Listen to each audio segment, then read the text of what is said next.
Hello నమస్తే. Congress party ఇవి అన్నీ కటింగ్లే. కాంగ్రెస్ పార్టీ అధికారంలోకి వచ్చిన తర్వాత, అధికారంలోకి వచ్చినప్పటి నుంచి కటింగ్లు తప్ప వేరే ఏం లేవు. కేసీఆర్ తీసుకొచ్చిన సంక్షేమ పథకాలు కటింగ్లు. కాంగ్రెస్ పార్టీ ఎన్నికల్లో హామీలు ఇచ్చిండ్రు అధికారంలోకి వస్తేందుకు, ఆ హామీలు కటింగ్లే. ఏ హామీలైతే 100 రోజుల్లో అమలు చేస్తామన్నారో 100 రోజుల్లో అమలు చేస్తామన్న హామీలన్నీ కటింగ్లే. కేసీఆర్ కట్టిన బిల్డింగ్లు, ఫ్లైఓవర్లకు రిబ్బన్ కటింగ్లు. ఒక పక్క పథకాలకు కటింగ్లు, పథకాలను కట్ చేస్తున్నారు. మరొక పక్క కేసీఆర్ తెలంగాణ సంక్షేమం కోసం, తెలంగాణ అభివృద్ధి కోసం, హైదరాబాద్ని ఒక విశ్వనగరంగా చేయడం కోసం, హైదరాబాద్ని పెట్టుబడులకు స్వర్గధామంగా చేయడం కోసం, హైదరాబాద్ చుట్టుపక్కల నిర్మించిన ఫ్లైఓవర్లు వాటి రిబ్బన్ కటింగ్లు చేయడం కాంగ్రెస్ పార్టీ పెట్టుకున్న ఒక ముఖ్యమైన కార్యక్రమం గత 3 సంవత్సరాలుగా. ఇదే కాదు, తెలంగాణ మొత్తంలో కేసీఆర్ గారు ముఖ్యమంత్రి అయిన తర్వాత ప్రారంభించిన అనేక నిర్మాణాలని గాలికి వదిలేసిండ్రు. 3 ఏళ్ల నుంచి 80, 70, 80, 90% పూర్తయిన నిర్మాణాల పనులను కూడా గాలికి వదిలేసిండ్రు. 10%, 15% పనులను పూర్తి చేసేందుకు 3 ఏళ్ళు టైం తీసుకుంటున్నారు. 3 ఏళ్ళు టైం తీసుకొని కూడా అన్నింటినీ పూర్తి చేసిండ్రు అంటే అది కాదు, కొన్నింటినే పూర్తి చేసిండ్రు. అక్కడక్కడ ఒకటొకటి తీసుకొని వాటిని పూర్తి చేసుకుంటూ వచ్చిండ్రు. తాజాగా కరోనా కష్టకాలంలో రోగులు ఎదుర్కొంటున్న ఇబ్బందులను చూసి హైదరాబాద్ చుట్టుపక్కల హైదరాబాద్లో 3 టిమ్స్ ఆసుపత్రులు నిర్మించాలని తొలి ముఖ్యమంత్రి కేసీఆర్ గారు భావిస్తే, ఆ ఒకే రోజు 3 టిమ్స్ హాస్పిటల్స్కి ఫౌండేషన్ స్టోన్ వేసిండ్రు. వాటి నిర్మాణ పనులు శరవేగంగా జరిగిపోయినాయి. ఈ 2023 డిసెంబర్న దిగిపోయే నాటికి 3 టిమ్స్ ఆసుపత్రుల పనులు 70, 80, 90% పనులు పూర్తయిపోయినాయి. వీళ్ళు ముట్టుకోలేదు. మొదటి 2 సంవత్సరాలు వాటిని ముట్టుకోలేదు. ఎక్కడైతే ప్రజల నుంచి తిరుగుబాటు వస్తుంది, ప్రజలు వాటి గురించి మాట్లాడటం మొదలుపెట్టినరు, ప్రజలు కేసీఆర్ నిర్మించిన వాటిని కూడా వీళ్ళు పూర్తి చేయలేకపోతుండ్రని ఎప్పుడైతే మాట్లాడుకోవడం మొదలుపెట్టినరో అప్పుడు వాటి నిర్మాణాలన్నీ కొనసాగించడం స్టార్ట్ చేసాం. నత్తనడకన కొనసాగినాయి. మనం ఈరోజు చూస్తున్నాం, వరంగల్లో ఉండే హాస్పిటల్ని కూడా ఇంతవరకు వాళ్ళు పూర్తి చేయలేదు. వరంగల్ ప్రజలకు తెలుసు, వరంగల్లో ఉండే వాళ్ళకు తెలుసు, వరంగల్ జిల్లా వాళ్ళకు తెలుసు ఆ ఆసుపత్రి నిర్మాణం ఎట్లా ఉండే, ఏ స్థాయిలో 2023లో ఉంది, ఇప్పుడు ఏ స్థాయిలో ఉంది దాదాపు 3 సంవత్సరాల తర్వాత కూడా అని వరంగల్ ప్రాంత ప్రజలకు తెలుసు.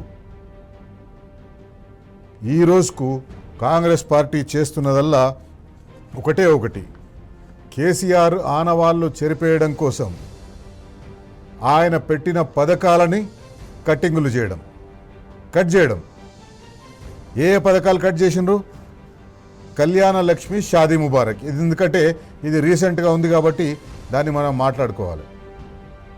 3 సంవత్సరాలు ఆపసోపాలు పడుకుంటా ఏ పథకాన్నైతే కేసీఆర్ గారు ముఖ్యమంత్రిగా ఉండి సునాయాసంగా అమలు చేసిండ్రు, ఏ రకమైన ఇబ్బందులు లేకుండా అమలు చేసిండ్రు, పెళ్ళైన నెల రోజుల్లోపనే ఆ పెళ్లి చేసుకున్న వాళ్లకు, అమ్మాయి తల్లిదండ్రులకు వచ్చే విధంగా కళ్యాణ లక్ష్మి, షాదీ ముబారక్ చేరుకునేది.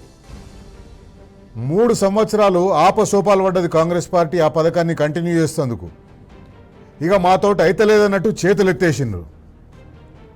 ఎత్తేసి వాళ్ళు ఏం చేసిండ్రు, ఎవరో హైకోర్టులో కేసు వేసిండ్రు కదా అని చెప్పేసి అని ఇక దాన్ని ఆసరాగా తీసుకొని ఆ పథకాన్ని ఎట్లయితే నిధులు లేక సతమతమవుతుందో ఈ ప్రభుత్వం, ఆ పథకం ఈ కేసు వేసింది ఎవరో మన మంచికే వేసిండ్రు, మన పుణ్యానికి వచ్చిండ్రు అని చెప్పేసి అని అనుకున్నారు. ఏందో కౌంటర్ ఫైల్ చేయలేదు. ప్రభుత్వంలో ఉండే వాళ్ళకి తెలుసు, అడ్వకేట్ జనరల్కి తెలుసు, అడ్వకేట్లకు తెలుసు, అడిషనల్ అడ్వకేట్ జనరల్కి తెలుసు, కౌంటర్ వేయకపోతే కోర్టు ఖచ్చితంగా స్టే ఇస్తుందని. అదే విషయాన్ని రాష్ట్రంలో ఎవరైతే నోడల్ మంత్రి ఉన్నాడో కళ్యాణ లక్ష్మి, షాదీ ముబారక్కి, పొన్నం ప్రభాకర్, ఆయనకు చెప్పిండ్రు. ఆయనకు చెప్పిన తర్వాత ఆయన దాన్ని లైట్ తీసుకున్నాడు. ముఖ్యమంత్రి గారి నోటీసులకు కూడా తీసుకుపోయినరు. ముఖ్యమంత్రి గారు కూడా లైట్ తీసుకున్నారు. ఇప్పుడు ఏమైంది, స్టే వచ్చింది, ఆ కళ్యాణ లక్ష్మి పథకం ఆగిపోయింది. ఈరోజు బీఆర్ఎస్ పార్టీ నాయకులు కార్యకర్తలు రాష్ట్ర వ్యాప్తంగా ఈ కళ్యాణ లక్ష్మి షాదీ ముబారక్ పథకాన్ని కాంగ్రెస్ పార్టీ ఏ రకంగా అయితే నీరుగారుస్తుందో దాన్ని ఎండగడుతూ రాష్ట్ర వ్యాప్తంగా ధర్నాలు చేసిండ్రు. ఒక మంచి పథకం, పేదింటి ఆడపిల్ల పెళ్లికి మేనమామ కట్నంలాగా వచ్చే 1,16,000 రూపాయలని కాంగ్రెస్ పార్టీ ఆపేసింది, కటింగ్ పెట్టింది. ఈ పథకము నెల రోజుల్లో హైకోర్టు స్టే ఇచ్చినా మళ్ళీ ఎప్పుడు మొదలవుతుందో తెలియదు, అసలు మొదలవుతారో లేదో కూడా తెలియదు. అది ఒక కటింగ్. ఇంకా పెద్ద కటింగ్ ఏంటంటే రైతు బంధు. రైతు బంధు పథకం వ్యవసాయదారులకు పంట పెట్టుబడి సాయం చేయడం కోసం మొదలుపెట్టిన పథకం. దేశంలోనే ఏ రాష్ట్రం కూడా, ఏ రాష్ట్ర ముఖ్యమంత్రికి కూడా రాని ఆలోచన తెలంగాణ సాధించిన కేసీఆర్కి వచ్చింది. ఆయన ఆ పథకాన్ని అమలు చేసిండు. రైతులకు పెట్టుబడి సాయం కింద ఎకరాకు 10,000 రూపాయల సంవత్సరానికి ఇస్తుండే. కాంగ్రెస్ పార్టీ అధికారంలోకి వస్తేందుకు ఆ 10,000 రూపాయలని మేము 15,000 చేస్తాం, ఈ నెల తీసుకుంటే 10,000, వచ్చే నెల తీసుకుంటే 15,000 అని చెప్పిన వాళ్ళు 3 సంవత్సరాలుగా వస్తుంది. ఇప్పటికీ 2 రైతు బంధులను ఎగ్గొట్టిండ్రు. ఒక రైతు బంధు కేసీఆర్ గారు తీసిపెట్టిన పైసలే ఇచ్చిండ్రు, 2 రైతు బంధువులను ఎగ్గొట్టిండ్రు. ఆ ఇచ్చిన మిగతా 2 రైతు బంధులకు కూడా ఎకరానికి 2 ఎకరాలకు 3 ఎకరాలకు వాళ్ళకి ఇష్టం వచ్చినంత ఇచ్చేసి ఆపేసిండ్రు. రైతు బంధు పథకానికి కట్టుబెట్టిండ్రు. 15,000 రూపాయలు ఎకరానికి ఇస్తామన్నోళ్ళు 12,000కు దాన్ని చేసి 3,000 రూపాయలు కట్టుబెట్టిండ్రు. ఆ 3,000 రూపాయలు కూడా 3 విడతల రైతు బంధుని కట్టుబెట్టిండ్రు. ఇది కాంగ్రెస్ పార్టీ కట్టుబెట్టింది. రైతులు చనిపోతే సన్న చిన్నకారు రైతులు చనిపోతే 60 సంవత్సరాల లోపల ఉన్న రైతులు చనిపోతే 10 రోజుల లోపల 5 లక్షల రూపాయల చెక్కు వాళ్ళ కుటుంబ సభ్యులకు అందేది. Life insurance corporation of India వాళ్ళతో మాట్లాడి తెలంగాణలో ఉండే రైతులందరికీ, భూ యజమానులందరికీ ఇన్సూరెన్స్ వచ్చే విధంగా కేసీఆర్ గారు చేస్తే మొన్న 14వ తేదీ నాడు దాన్ని ప్రీమియం కట్టక ఆ పథకానికి కట్టుబెట్టిండ్రు. కాంగ్రెస్ పార్టీ కట్టింగ్లు ఇవన్నీ అందరికీ చెప్పాలి, తెలంగాణ ప్రజలకు తెలవాలి ఏ పథకాలకు కాంగ్రెస్ పార్టీ కట్టింగ్లు పెట్టిందని. అందుకే నేను ఆ లిస్టు మొత్తం చదువుతున్నా, ఏ పథకాలకు కాంగ్రెస్ పార్టీ కట్టింగ్ పెట్టింది. ఇదైన తర్వాత ఏ పథకాలను, ఏ నిర్మాణాలను కేసీఆర్ గారు మొదలుపెట్టిండ్రో, బీఆర్ఎస్ పార్టీ ప్రభుత్వంలో ఉన్నప్పుడు మొదలుపెట్టిందో ఆ నిర్మాణాలకు ఎట్లా రిబ్బన్ కటింగ్లో కూడా చేసిండ్రో కూడా చెప్తాను. తర్వాత తల్లి బిడ్డల ఆరోగ్యం కోసం, సంక్షేమం కోసం కేసీఆర్ కిట్ అనేది ఒకటి తీసుకొచ్చింది. ఆడపిల్ల పుడితే 13,000 రూపాయలు, మగపిల్లగాడు పుడితే 12,000 రూపాయలు. దాంతోపాటు పుట్టిన బిడ్డకు ఉపయోగపడే 15 వస్తువుల కేసీఆర్ కిట్ని కేసీఆర్ ఇచ్చేది. దీనివల్ల ప్రభుత్వ ఆసుపత్రుల్లో ప్రసవాలు పెరిగినాయి, సిజేరియన్లు తగ్గినాయి, సిజేరియన్ కట్టింగ్లు తగ్గినాయి. ఇవన్నీ ప్రభుత్వం ఇచ్చిన సంక్షేమ పథకాలు. కేసీఆర్ కిట్ అనేది దేశంలో ఎవరు కూడా ఆలోచించని ఒక బృహత్తర పథకం. ఈ పథకానికి కూడా కట్టింగ్ పెట్టిండ్రు. 3 ఏళ్ల నుంచి కేసీఆర్ కిట్లు లేవు. సరే, పేర్లు మారుస్తున్నారు వీళ్ళు, కొన్ని పథకాలకు లేదా కొన్ని బిల్డింగ్లకు పేర్లు మార్చి రిబ్బన్ కటింగ్లు చేస్తున్నారు. ఈ పథకాన్ని పేరు మార్చైనా కంటిన్యూ చేస్తారంటే లేదు, పేరు మార్చలేదు, కానీ కట్టింగ్లు మాత్రం చేసిండ్రు. దళిత బంధు పథకాన్ని పూర్తిగా నిలిపివేసిండ్రు. కేసీఆర్ గారు అధికారంలో ఉన్నప్పుడు దళితులు వాళ్ళ కాళ్ళ మీద వాళ్ళు నిలబడాలి, వాళ్ళు కూడా చిన్న చిన్న పరిశ్రమలు పెట్టుకోవాలి, లేదా వాళ్ళు కూడా స్వయం ఉపాధి పొందాలి అని స్వతంత్ర భారతదేశంలో దళితుల సంక్షేమం కోసం ఎవరూ ఆలోచించని విధంగా దళితుల కోసం దళిత బంధు పథకాన్ని మొదలుపెట్టిండ్రు. దళిత బంధు పథకాన్ని మొదలుపెట్టి డిస్బర్స్మెంట్ కూడా అయిపోయింది. కాంగ్రెస్ పార్టీ అధికారంలోకి వచ్చిన తర్వాత ఎవరికైతే డిస్బర్స్మెంట్ అయిందో వాళ్ళ అకౌంట్లను ఫ్రీజ్ చేసింది, వాళ్ళ అకౌంట్లను కట్ చేసింది. కటింగ్ ఇక్కడ కూడా వాళ్ళ అకౌంట్లను ఫ్రీజ్ చేసింది. వాళ్ళ అకౌంట్లను ఫ్రీజ్ చేసి 7,000 కోట్ల రూపాయలు ఈరోజు రాష్ట్రంలో వివిధ దళితుల అకౌంట్లలో ఉన్నాయి. ఆ పైసలు వాళ్ళని తీసుకొని ఇస్తలేరు. ఇది కాంగ్రెస్ పార్టీ చేసిన ఒక కటింగ్. దళిత బంధు మీద కాంగ్రెస్ పార్టీ ఏమన్నది? కేసీఆర్ 10 లక్షలు ఇస్తున్నాడు, మేము 12 లక్షలు ఇస్తామన్నారు. చేవెళ్ళ డిక్లరేషన్. ఆ 12 లక్షలు కాదు కదా, ఉన్న పైసలకు కూడా కటింగ్ పెట్టేసింది. తర్వాత బీసీ కుల వృత్తి చేసుకునే బీసీలకు, నిరుపేద బీసీలకు ₹1,00,000 ఆర్థిక సహాయం అందించే బీసీ బంధు పథకాన్ని కూడా కాంగ్రెస్ పార్టీ కట్టుబెట్టింది, కటింగ్ పెట్టేసింది అక్కడ కూడా. గొల్ల కుర్మల అభ్యున్నతి కోసం కేసీఆర్ ప్రభుత్వం గొర్రెల పంపిణీ పథకాన్ని మొదలు పెడితే ఆ పథకాన్ని కటింగ్ చేసింది కాంగ్రెస్ ప్రభుత్వం. మత్స్యకారుల కోసం తెలంగాణ రాష్ట్రం ఏర్పడ్డ తర్వాత తెలంగాణ రాష్ట్రంలో బీఆర్ఎస్ పార్టీ ప్రభుత్వం తీసుకున్న నిర్ణయాల వల్ల ఇన్లాండ్ ఫిషరీస్లో, అంటే సముద్రం లేని రాష్ట్రాల్లో ఉండే ఫిషరీస్లో, ఇన్లాండ్ ఫిషరీస్లో అంటే చెరువులు, కాలువలు లేదా రిజర్వాయర్లలో ఉండే ఫిషింగ్ని, చేపల పెంపకాన్ని ప్రోత్సహించి తెలంగాణ రాష్ట్రాన్ని ఇన్లాండ్ ఫిషరీస్లో నంబర్ 1గా చేసిండ్రు. ఆ పథకానికి కాంగ్రెస్ పార్టీ కటింగ్ పెట్టింది. ఇప్పుడు వాస్తవానికి ఈ టైం వరకు చేపపిల్లల పంపిణీ కార్యక్రమం పూర్తయిపోవాలి, కానీ చేపపిల్లల పంపిణీ కార్యక్రమం మొదలే కాలేదు. దానికి కట్టింగ్ పెట్టింది.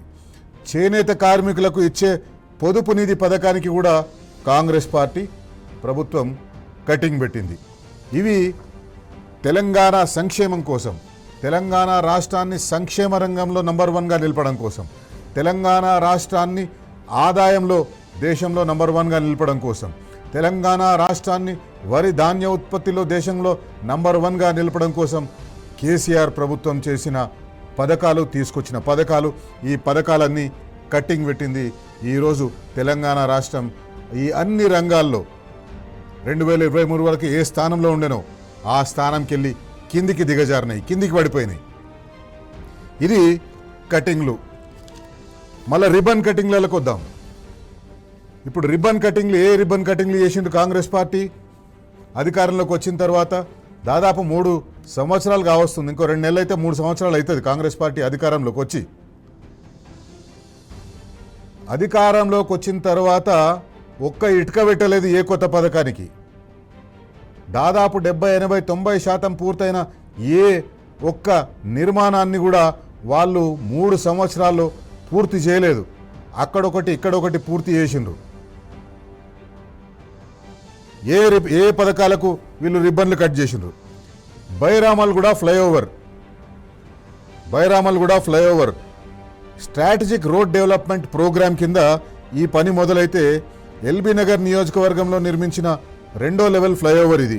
కేసీఆర్ ప్రభుత్వ హయాంలో 148 కోట్ల వ్యయంతో ఈ ఫ్లైఓవర్ నిర్మాణాన్ని 95% పూర్తి చేస్తే దానికి సున్నాలేసి గీతలు, ఆ రోడ్లకు గీతలు గీసి ప్రారంభించింది, రిబ్బన్ కటింగ్ చేసింది.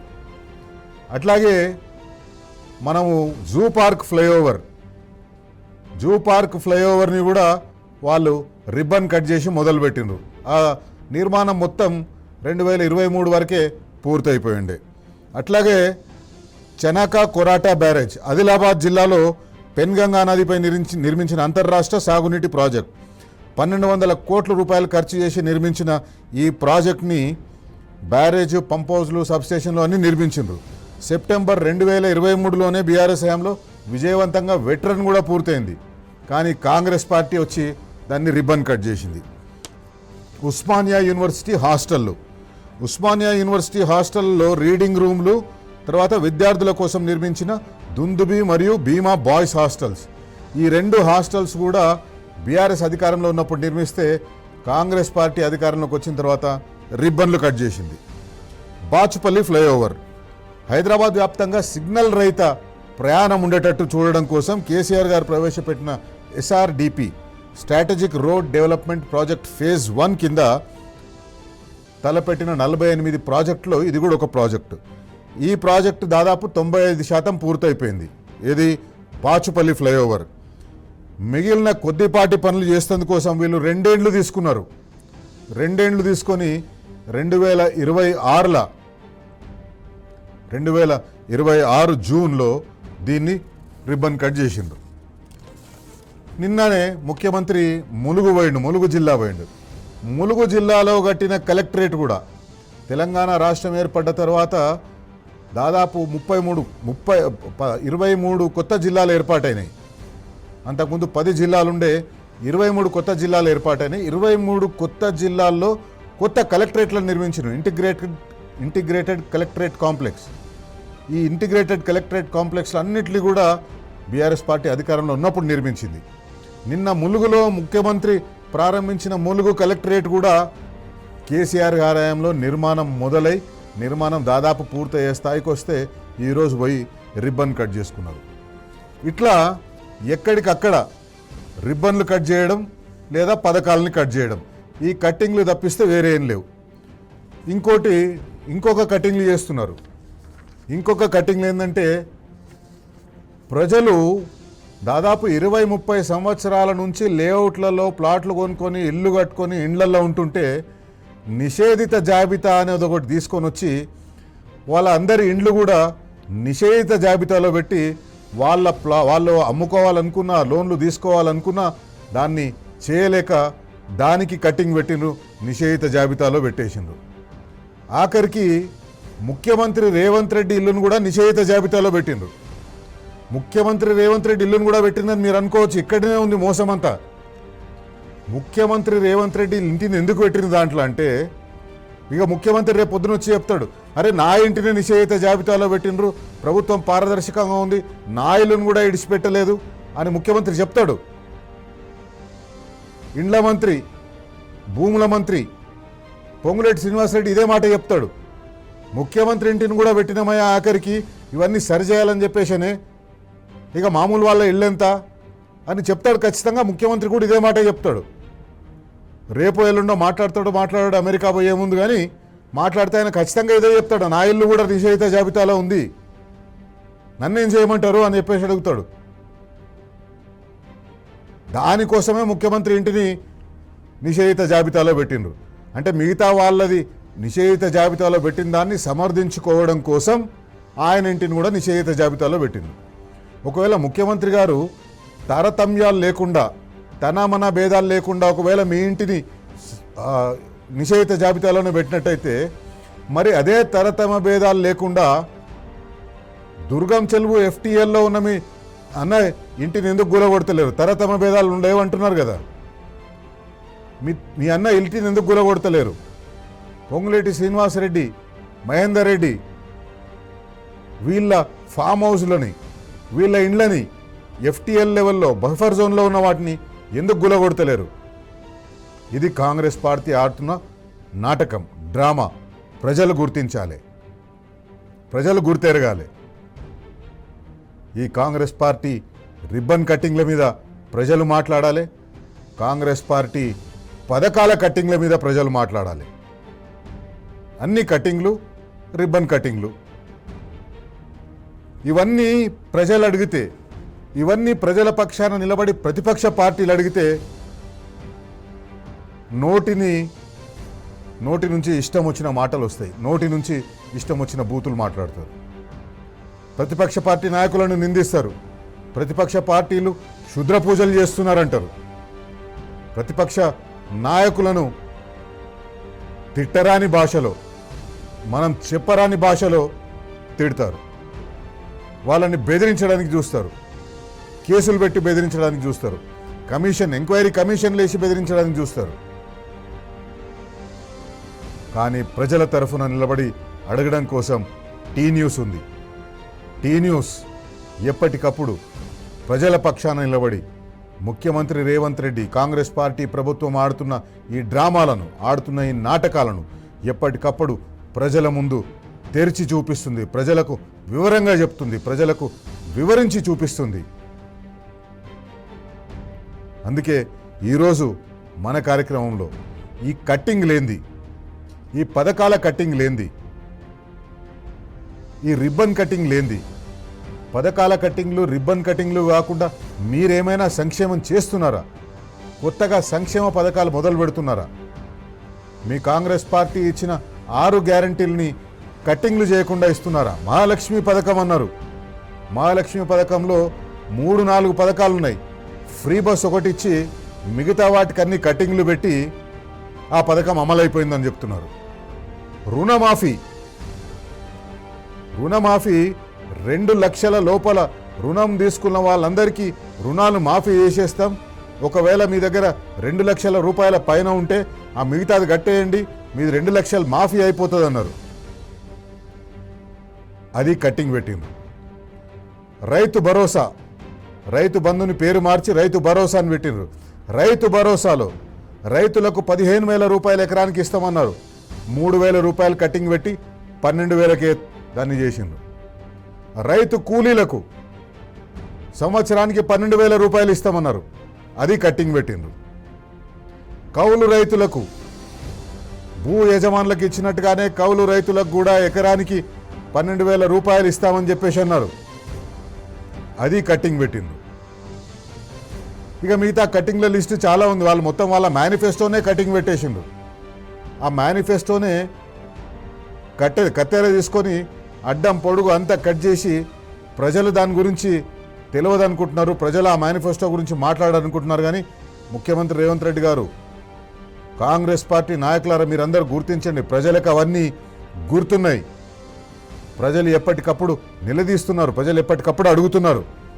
వాళ్ళ పక్షాన నిలదీయడం కోసం, వాళ్ళ పక్షాన అడగడం కోసం టీ న్యూస్ ఉంది. టీ న్యూస్ నిరంతరం తెలంగాణ పక్షాన నిలబడుతుంది, తెలంగాణ ప్రజల కోసం నిలబడుతుంది, తెలంగాణ ప్రజలకు కాంగ్రెస్ పార్టీ ఇచ్చిన హామీలను అమలు చేయాలని నిలబడుతుంది. అందుకే బరాబర్ అడుగుదాం.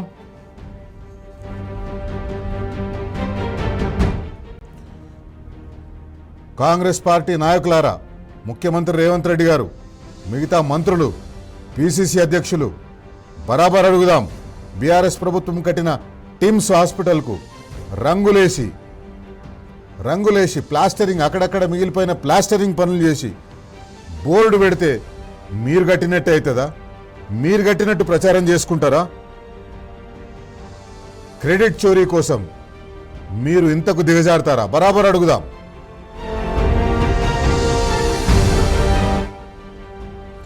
కేసీఆర్ పెట్టిన పథకాలను కట్ చేస్తూ కేసీఆర్ కట్టిన నిర్మాణాలను మాత్రం మీరు రిబ్బన్ కటింగ్లు చేస్తున్నారు. మరి కేసీఆర్ పెట్టిన సంక్షేమ పథకాలని ఎందుకు మీరు కొనసాగిస్తలేరు? మీరు హామీలు ఇచ్చిన సంక్షేమం ఎట్లాగూ జరుగుతలేదు. అది కానీ కేసీఆర్ గారు తెలంగాణ రాష్ట్ర ప్రజల కోసం తీసుకొచ్చిన పథకాలని ఎందుకు కటింగ్ పెట్టిండ్రు? బరాబర్ అడుగుదాం.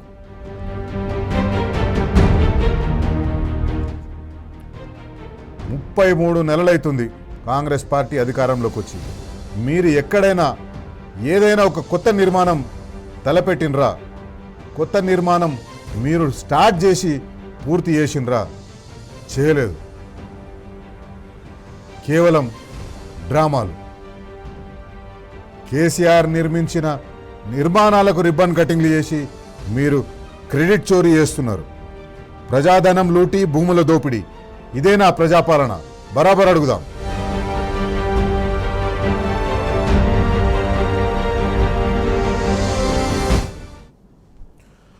రైట్. ఈరోజు మనం కాంగ్రెస్ పార్టీని నిలదీసి అడగాలి, కాంగ్రెస్ పార్టీ నాయకులు నిలదీసి అడగాలి. 2023 వరకు ఉన్న సంక్షోభం ఎక్కడికి పోయింది? 2023 వరకు ఉన్న సంక్షేమం ఎక్కడికి పోయింది? ఎందుకు ఆ సంక్షోభంగా మారింది? ఎందుకు 2023 వరకు తెలంగాణ రాష్ట్ర ప్రభుత్వం ఆడుతూ పాడుతూ అమలు చేసిన పథకాలు ఈరోజు అడ్రస్ లేకుండా పోయినాయి? ఎవరు కారణం దీనికి? పరిపాలనా అనుభవం లేని కాంగ్రెస్ పార్టీ నాయకులు, కమిషన్లకు అలవాటు పడ్డ కాంగ్రెస్ పార్టీ నాయకులు. రాష్ట్ర ఖజానా ఉన్నది కేవలం కమిషన్ల కోసమే అని భావించే కాంగ్రెస్ పార్టీ నాయకుల చేతిలో ఈ రాష్ట్ర ప్రభుత్వం ఉంది, ఈ రాష్ట్ర ఖజానా ఉంది. అందుకే వాళ్ళని నిలదీసి అడగాలి. ఎందుకు రాష్ట్రాన్ని సర్వనాశనం చేస్తున్నారు? ఎందుకు పేద ప్రజల సంక్షేమాన్ని పట్టించుకుంటలేరు? ఎందుకు విద్యార్థుల సంక్షేమాన్ని పట్టించుకుంటలేరు? ఎందుకు బడుగు బలహీన వర్గాల సంక్షేమాన్ని పట్టించుకుంటలేరు? ఎందుకు దళితుల సంక్షేమాన్ని పట్టించుకుంటలేరు? ఎందుకు బీసీల సంక్షేమాన్ని పట్టించుకుంటలేరు? బరాబర్ అడుగుదాం. ఒక చిన్న బ్రేక్ తర్వాత బరాబర్ అడుగుదాంలో ఈరోజు మన అతిథి ఉద్యోగ సంఘ నాయకులు, బీఆర్ఎస్ పార్టీ నాయకులు, బెవరేజెస్ కార్పొరేషన్ మాజీ చైర్మన్ దేవి ప్రసాద్ గారు ఉంటారు. దేవి ప్రసాద్ గారితో కలిసి బరాబర్ అడుగుదాం.